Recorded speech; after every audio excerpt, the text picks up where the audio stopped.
T-Rex Puppeteer's thoughts after a show. We make some kids cry?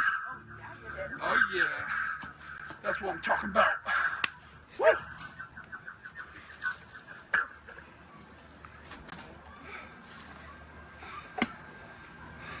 First try. Wait off. Bam. Sorry.